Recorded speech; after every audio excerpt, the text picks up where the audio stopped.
दोस्तों, अगर आत्मा के रोंगटे होते ना तो वो भी श्रापित मूवी को देखकर खड़े हो जाते।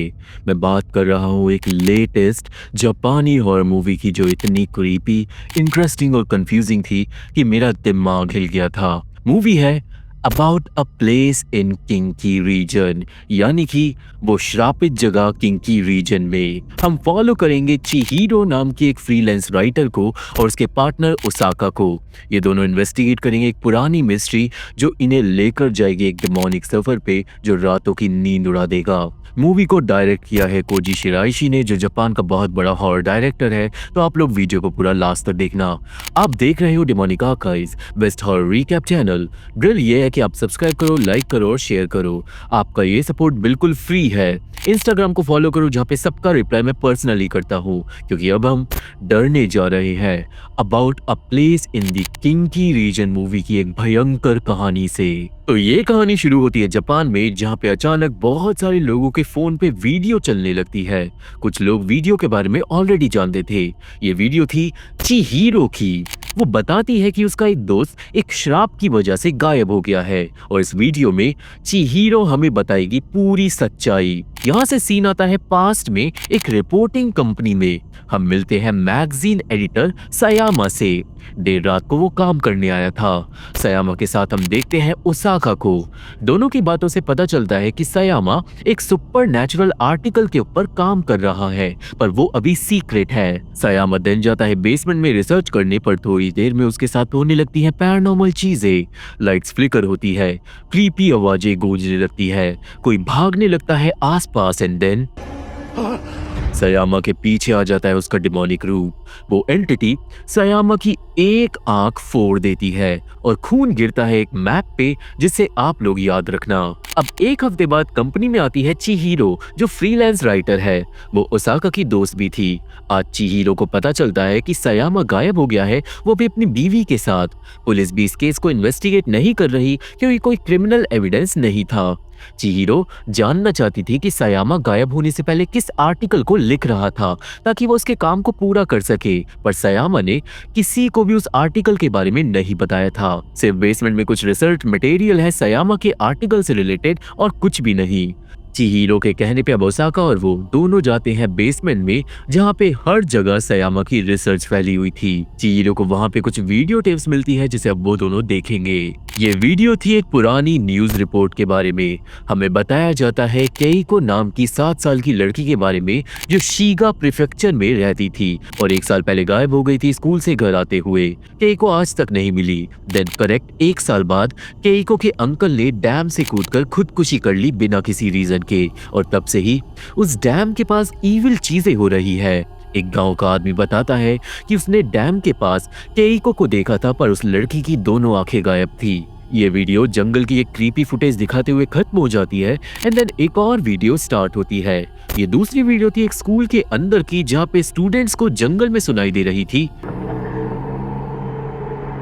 एक बहुत ज्यादा क्रीपी आवाज। वो आवाज स्टूडेंट्स को कुछ स्पेसिफिक करने के लिए बोल रही थी, पर सब लोग आवाज का मजाक उड़ाने लगते हैं। एंड देन अचानक एक के बाद एक स्टूडेंट बेहोश होने लगते हैं, सब चिल्लाने लगते हैं, और जंगल में एक पेड़ के पीछे कैद होता है एक एंटिटी का हाथ। पूरे स्कूल में डिमोनिक चीजें होने लगती है और वीडियो खत्म हो जाती है। वीडियोस देखकर चिहीरो और ओसाका चौंक गए थे। ये जो स्कूल वाला केस था, ये एक फेमस केस भी था, पर इसकी वीडियो सयामा के पास कैसे आई ये वो नहीं जानते। देन उन्हें मिलती है 2013 की एक पुरानी सीडी। वो भी एक वीडियो थी जो किसी व्लॉगर की थी। व्लॉगर बाइक से जंगल में पहुंचता है एक जगह पे, जहाँ पे एक तोरी गेट था, और उस गेट के पास थी अजीब सी श्राइन। अजीब ये था कि वो श्राइन गुड़ियों से भरी हुई थी, और श्राइन खोलते ही उस आदमी को भी सुनाई देती है सेम एंटिटी की आवाज जंगल में से। वो एंटिटी आदमी को पोजेस कर लेती है और वीडियो यही खत्म हो जाती है।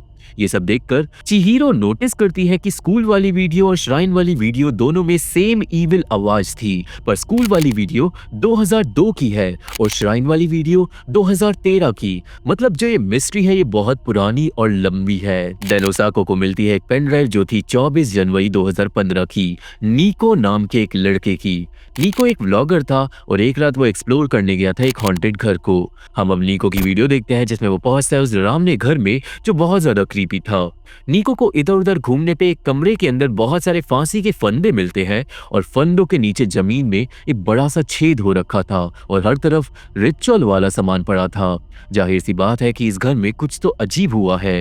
नीको दिन पहुंचता है एक लॉक्ड कमरे के अंदर, पर वहां पे हद से ज्यादा फांसी के फंदे लटके हुए थे।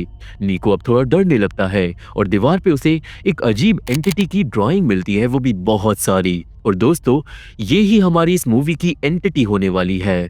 एक कोने में बहुत सारा खून भी पड़ा हुआ था और अब नीको के साथ होने लगती है पैरानॉर्मल चीजें। एक ड्रॉर में उसे एक क्रीपी लड़के की फोटो मिलती है जिसकी आंखें अपने आप हिल रही थी। देन अचानक उसके पीछे आ जाती है एक औरत की आत्मा जो फंदे पे लटकी हुई थी, जिससे नीको की रूह कांप जाती है और वो अपनी जान बचाकर भागता है। पर उस रात के बाद नीको का क्या हुआ ये कोई नहीं जानता, क्योंकि नीको गायब हो गया था। अब बैक टू प्रेजेंट, चिहिरो और ओसाको को पता चलता है कि नीको के गायब होने के बाद भी उसके ट्विटर अकाउंट से चीजें पोस्ट हो रही थी किसी एंटिटी के बारे में, पर एंड में उसका अकाउंट डिलीट हो गया। इसके बाद ओसाको को मिलती है एक और पेन ड्राइव 2019 के टाइम से। पेन ड्राइव में थी मेगुरो नाम के लड़के की इंटरव्यू वीडियो। मेगुरो बता रहा था कि एक बार उसने अपने एक दोस्त सातो को दिखाई थी एक श्रापित वीडियो। वो वीडियो थी नीको की, जिसे अभी हमने मरते हुए देखा था। वीडियो देखकर सातो अजीब बिहेव करने लगा था और बोलने लगा था कि उसे एक औरत की आवाज सुनाई दे रही है। अब मेगुरो और इंटरव्यूअर जाते हैं सातो से मिलने उसके घर, पर सातो दरवाजा नहीं खोलता। सातो के घर के बाहर लगी हुई थी उसी एंटिटी की ड्राइंग। अब दोस्तों, इस ड्राइंग को ध्यान से देखो। इसमें है एक तोरी गेट, जिसके दूसरी तरफ है वो एंटिटी। अभी कुछ देर पहले हमने एक वीडियो देखी थी जिसमें एक व्लॉगर तोरी गेट के पास बनी श्राइन पे पहुंचा था। मेरे ख्याल से जो एंटिटी है वो उसी श्राइन के पास रहती है। एनीवे, इस वीडियो में अचानक बहुत सारी क्रीपी चीजें होने लगती है। एक के बाद एक क्लिप चलती है। मौत, हत्याकांड, खून, एंटिटीज और भी बहुत कुछ हमें दिखाया जाता है, जिसके बाद वीडियो खत्म हो जाती है और बैक टू प्रेजेंट ओसाका और चिहिरो अब फोकस करते हैं उस एंटिटी की ड्राइंग पे। उन दोनों का शक जाता है कि जो श्राप है वो फैलता है इन वीडियो से, पर इसका मतलब उन्हें भी लग गया है ये श्राप और वो भी गायब हो जाएंगे। पर शायद ऐसा ना भी हो, क्योंकि वीडियोस मेगुरो ने भी देखी थी पर वो गायब नहीं हुआ। श्राप पे ज्यादा ध्यान ना देते हुए दोनों लोग घर जाते हैं एंड नेक्स्ट डे ओसाका थोड़ा बीमार फील कर रहा था। आज ओसाका बैठकर गौर से उन श्रापित वीडियोस को देखता है और वीडियो अचानक रुक जाती है एक पेड़ के ऊपर। तभी एक क्रीपी हाथ ओसाका को डरा देता है, पर वो हाथ था चिहिरो का। एनीवे, आज दोनों रिसर्च कर नोटिस करते हैं कि शहर में कई जगह पे लगी हुई है वो एंटिटी की ड्राइंग्स। दोनों को लगता है कि ये कोई प्रोटेक्शन चार्म है, पर दोस्तों सारे चार्म्स हाथों से बनाए हुए थे, जो कि थोड़ा अजीब था। मतलब काफी सारे इंसान लोग ये चिपका रहे हैं बना बना के। इंटरनेट भरा पड़ा था एंटिटी की ड्राइंग से और लोग बोल रहे थे कि ये ड्राइंग बुरी चीजों से रक्षा करती है। चिहिरो और ओसाका अब इस ड्राइंग को ट्रेस करते हैं और पुरानी तस्वीरों से पता चलता है कि ये ड्राइंग तो पूरे जापान में फैली हुई है। टोक्यो, शिजुओका, नागोया, सारे शहरों में। पर जो सबसे पुरानी फोटो थी वो थी उस घर के पास जिसके अंदर नीको जाकर मारा गया था। और फाइनली हमें पता चलता है कि वो घर किंकी नाम के क्षेत्र में था। किंकी नाम की वो श्रापित जगह जो इस मूवी का नाम है। देन ओसाका को 2014 की एक फुटेज मिलती है जो किंकी नाम के क्षेत्र के अंदर बने हुए एक अपार्टमेंट बिल्डिंग से थी। वीडियो में हम देखते हैं शिजुका नाम की एक छोटी लड़की को और उसकी दादी को जो स्कूल से घर आ रहे थे। अपार्टमेंट के आंगन में आकर शिजुका एक अजीब पेड़ से बात करने लगती है, जैसे कि उसे पेड़ पे कुछ दिख रहा हो। वो एक एंटिटी का नाम भी यहाँ पे लेती है, पर आगे मैं नाम को बताऊंगा। हमें पता चलता है कि शिजुका की फैमिली अभी हाल ही में इस अपार्टमेंट में शिफ्ट हुई है, पर देन कुछ दिनों में ही दादी की तबीयत खराब होने लगती है। शिजुका भी एक ड्राइंग बनाती है जिसमें उसने एक सफेद एंटिटी को बनाया था और शिजुका के हिसाब से ये बहुत ज्यादा पावरफुल चीज है। शिजुका का पापा उससे सवाल जवाब कर ही रहा था कि तभी अपार्टमेंट की छत से एक इंसान कूदकर खुदकुशी कर लेता है और वीडियो खत्म हो जाती है। दोस्तों, आप लोग समझ तो रहे हो ना, जितने भी लोग मूवी में मारे जा रहे हैं वो सारे के सारे श्राप की वजह से मर रहे हैं और ये श्राप इन वीडियोस के जरिए लोगों तक फैलता है। वीडियो देखकर ओसाका और चिहिरो सदमे में थे, पर एक बात नोटिस करने वाली थी कि ये जो अपार्टमेंट था इसमें कुछ डिमोलिक है, क्योंकि उन्हें 15 साल पुरानी एक और वीडियो मिलती है जो बनाई थी एक टीवी क्रू ने, वो भी सेम अपार्टमेंट बिल्डिंग के अंदर। जो वीडियो थी उसमें बच्चे एक गेम खेल रहे थे। कुछ डिमोनिक नहीं था, पर बच्चे बात कर रहे थे मसारू सामा नाम की एक एंटिटी के बारे में, और सेम एंटिटी का नाम शिजुका ने 15 साल बाद फ्यूचर में लिया था। सारे एविडेंस से ओसाका और चिहिरो समझने लगते हैं कि सयामा कुछ डिमोनिक केस को ही सॉल्व कर रहा था। एनीवे, आज चिहिरो मिलने जाती है मोतोरो नाम की एक साइकिक मीडियम से। वो उसे दिखाती है उस एंटिटी की ड्राइंग, जिसे सेंस करके मोतोरो को फील होता है कि जो भी एंटिटी फोटो में है वो बहुत ज्यादा डेंजरस है। तभी मोतोरो की रूह कांप जाती है, क्योंकि उसे चिहिरो के पीछे दिखाई देता है उस एंटिटी का हाथ, और वो तुरंत अपनी जान बचाकर कैफे से भाग जाती है, क्योंकि वो इस डिमोनिक केस में उलझने वाली नहीं थी। अब तभी ओसाका चिहिरो को भेजता है एक और श्रापित वीडियो। ये वीडियो बनाई थी मेगुरो ने, जिसे हमने अभी थोड़ी देर पहले देखा था। वीडियो में मेगुरो को अपने घर के बाहर दिखाई देती है एक क्रीपी आत्मा जिसकी गर्दन टूटी हुई थी। देन कोई मेगुरो के अपार्टमेंट का दरवाजा पीटने लगता है, और मेगुरो बेचारा बुरी तरीके से डर जाता है।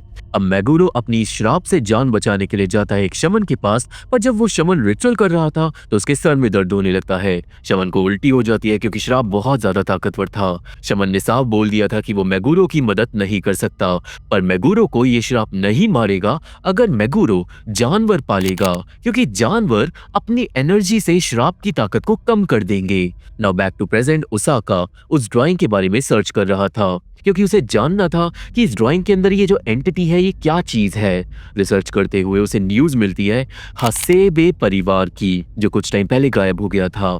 ओसाका को जो फैमिली फोटो मिलती है उसके अंदर भी उस एंटिटी की ड्राइंग दीवार पे लगी थी, यानी कि ये परिवार भी श्रापित था।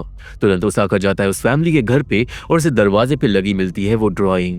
वो फोटो वगैरह लेने लगता है कि तभी ओसाका के पीछे आ जाती है वो टूटी गर्दन वाली आत्मा, जिससे वो बुरी तरीके से डर जाता है। एनीवे, नेक्स्ट डे चिहिरो और ओसाका देखते हैं एक और वीडियो जो बहुत पुरानी थी। वीडियो थी स्कूल की लड़कियों के बारे में, जहाँ पे जो स्कूल है उसके अंदर स्टूडेंट्स को एक अजीब ईमेल आ रहा था।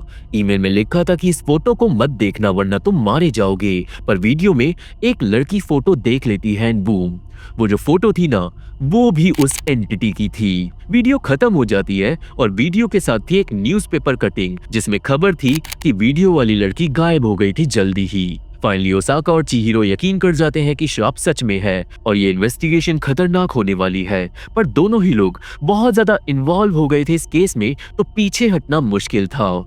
दोनों लोग आज किसी तरीके से कांटेक्ट करते हैं मेगुरो से, जो अभी भी जिंदा था।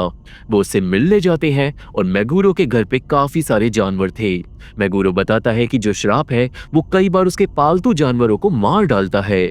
शुरुआत में सिर्फ उसने मछलियां पाली थी, पर एक ही रात में श्राप ने सारी मछलियों को मार डाला था और मेगुरो को एक औरत बालकनी पे दिखाई दी थी। उस औरत की वीडियो भी मेगुरो दिखाता है, जिसमें औरत अपने हाथ ऊपर कर कर क्रीपी तरीके से बस खड़ी थी।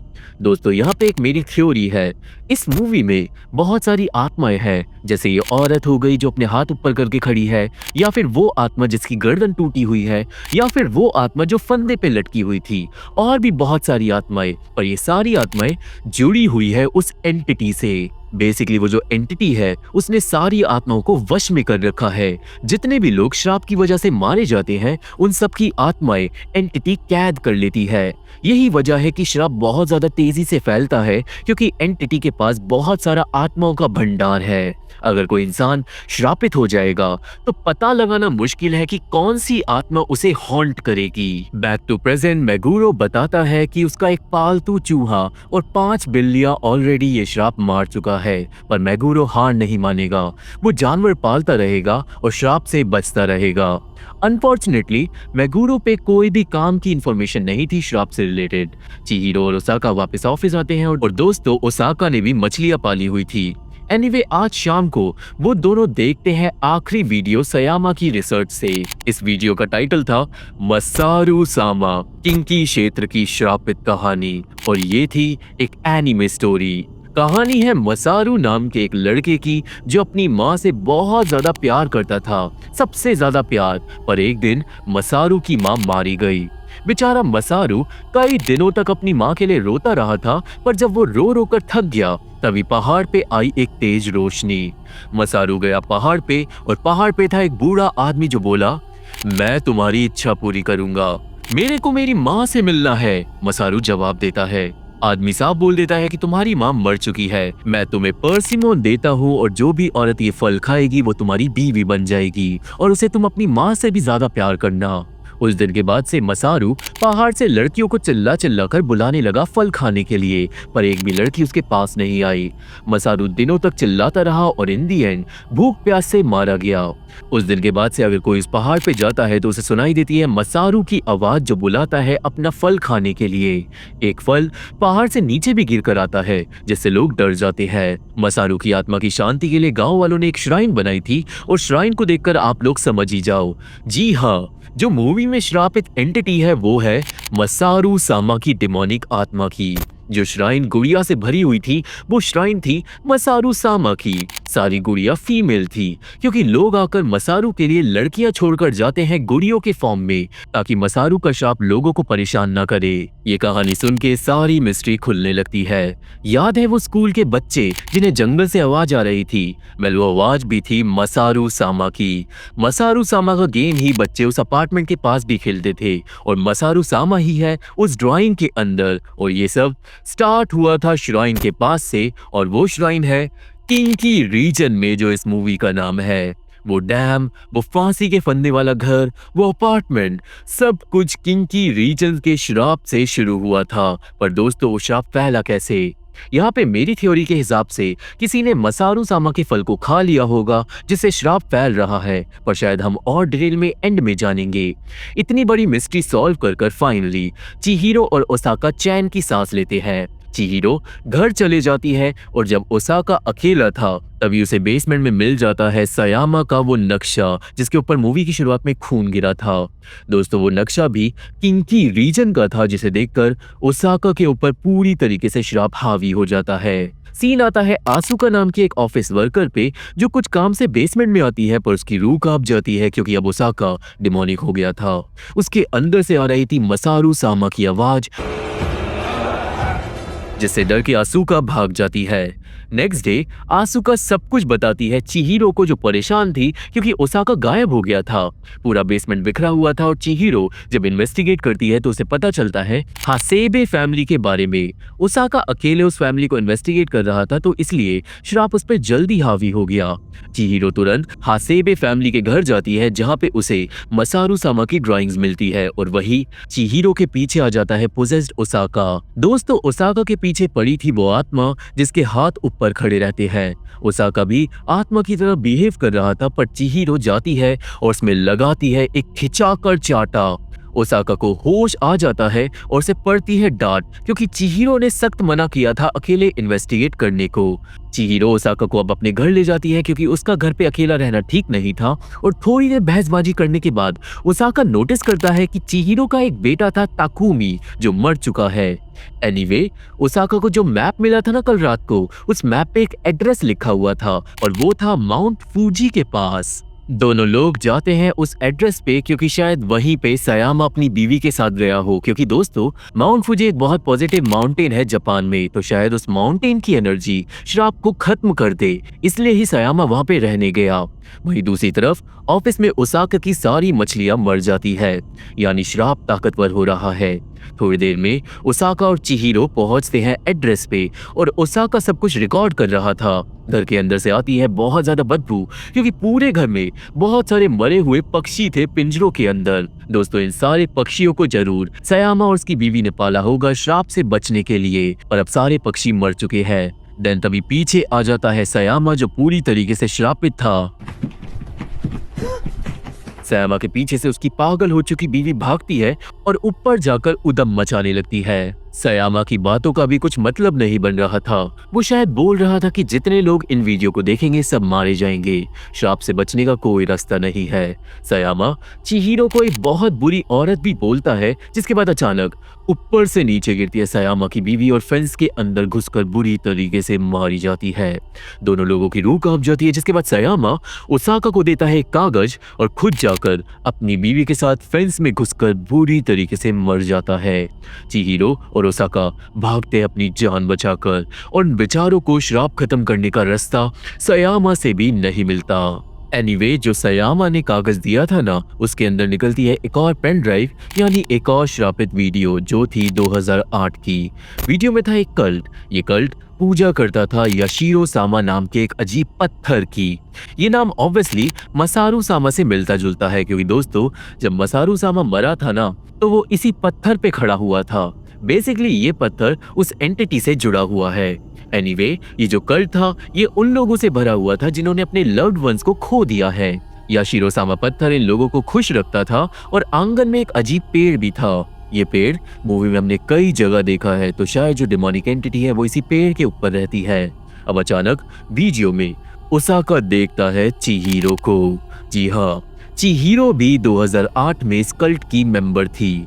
चिहिरो बताती है कि 2008 में उसका बेटा मारा गया था एक नदी में डूबकर, इसलिए चिहिरो ने वो कल्ट ज्वाइन किया था। पर एक दिन योशिरो सामा पत्थर गायब हो गया था।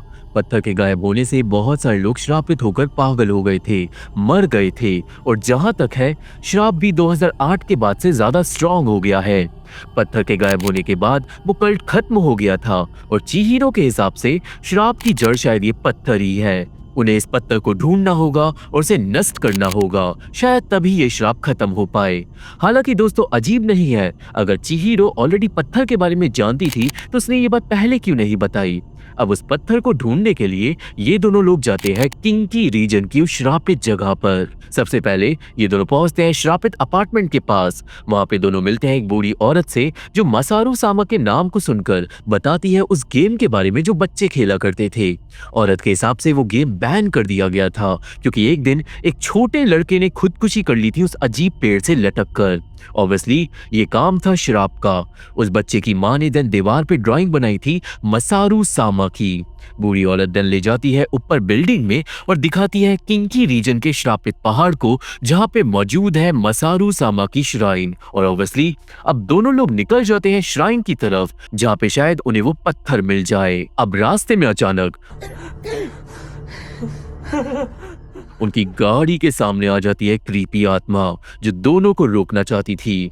चिहिरो गाड़ी पीछे करती है पर दूसरी तरफ आ जाती है एक और श्रापित आत्मा। दोनों लोग घिर जाते हैं और आत्माएं बढ़ती हैं उनको मारने के लिए, पर चिहिरो हिम्मत कर आत्माओं को कुचल देती है और दोनों लोग निकल जाते हैं पहाड़ पे। रास्ते में दोनों बात करते हैं उस हॉन्टेड घर के बारे में जहाँ पे नीको मारा गया था। कंक्लूजन ये निकलता है कि वो जो घर था ना वो कल्ट वालों का था, इसलिए उस घर में बहुत सारा रिचुअल वाला सामान था। जमीन में एक बड़ा सा छेद भी था क्योंकि उसी जगह पे शायद कल्ट वाले अपना पत्थर रखते थे। अब फाइनली दोनों लोग पहुंचते हैं मसारू सामा की श्राइन पे और चिहिरो तंग आ गई थी श्रापित खेल से। वो जाती है, श्राइन खोलती है और सारी गुड़ियाओं को बाहर फेंकने लगती है, चिल्लाने लगती है, गुस्से में श्राइन को तोड़ डालती है, पर उस श्राइन के अंदर वो पत्थर नहीं था। चिहिरो चिल्लाती है मसारू सामा एंटिटी पे ये बोलकर कि सामने क्यों नहीं आता तू, जंगल में क्यों छुपा हुआ है। और तभी जंगल में से मसारू सामा बोलने लगता है, आओ आओ मेरा फल खाओ। चिहिरो और ओसाका तुरंत उस आवाज के पीछे जाते हैं और पहुंचते हैं एक नदी के पास। नदी के बीच में था एक और पेड़ और उसी पेड़ में से आ रही थी मसारू सामा की आवाज। आवाज सुनकर ओसाका मंदहोश हो जाता है। अचानक चिहिरो बोलती है कि ओसाका तुम्हारा शुक्रिया, एंड बैम चिहिरो के पीछे आ जाता है वो डिमोनिक पत्थर। मुझे शक पहले से ही था कि ये चिहिरो एंड में विलन निकलेगी और यही वजह है कि सयामा ने चिहिरो को एक बहुत गंदी औरत बोला था क्योंकि वो सच्चाई जान गया था। यहाँ पे चिहिरो बताती है कि वो शुरुआत से जानती थी कि अगर वो किसी तरीके से ओसाका को इस जगह पे ले आएगी तो मसारू सामा ओसाका को अपने साथ ले जाएगा और एक सैक्रिफाइस के बदले चिहिरो को उसका बेटा वापस मिल जाएगा। और इसलिए चिहिरो ने ये सब प्लान किया था। ये सुन के ओसाका की रूह कांप जाती है एंटन। पेड़ के पीछे से बहुत धीरे धीरे निकलता है वो डीमन बाहर, जो बहुत बड़ा, बहुत डिमोनिक और शैतानी था। वो डीमन अपने सैकड़ों हाथ बाहर निकालता है और चढ़ने लगता है पेड़ के ऊपर। डीमन तालाब में फेंकता है आंखें, और वो आंखें कीड़ों की तरह आती हैं और चढ़ जाती हैं ओसाका के शरीर पे। ओसाका को आंखें निगल लेती है और वो दिल समा जाता है उस पत्थर में। वो डीमन चिहिरो से बहुत ज्यादा खुश होता है और पत्थर में से आने लगती है चिहिरो के बेटे के रोने की आवाज। बेसिकली देखा जाए तो एक तरीके से चिहिरो ही वो औरत बन गई जिसने मसारू सामा का वो फल खाया। भले ही रियल में ना खाया हो, पर मेटाफोर के हिसाब से चिहिरो ही डीमन की बीवी है और उसे बच्चा मिल गया। फाइनली सीन आता है लोगों के फोन्स में। पूरे जापान में चिहिरो के बेटे की आवाज गूंजने लगती है। देन चिहिरो अपनी वीडियो खत्म करती है और उसने ये श्राप अब पूरे जापान में फैला दिया था इस वीडियो से। मूवी के लास्ट सीन में वो अपने ईविल बच्चे के साथ बैठ जाती है स्क्रीन पे। चिहिरो का चेहरा टेढ़ा हो जाता है और उसका बच्चा भी। मसारू सामा की संतान निकलती है और ये श्रापित मूवी हो जाती है खत्म। दोस्तों, ये थी explanation about a place in Kinki region की, और मैंने बोला था कि ये मूवी श्रापित तरीके से दिमाग हिला देगी। इसकी कहानी बहुत क्रीपी और इंटरेस्टिंग थी। मैं इस मूवी को देता हूँ 8.5 आउट ऑफ 10। आप लोग अपनी रेटिंग मुझे कमेंट में बताना।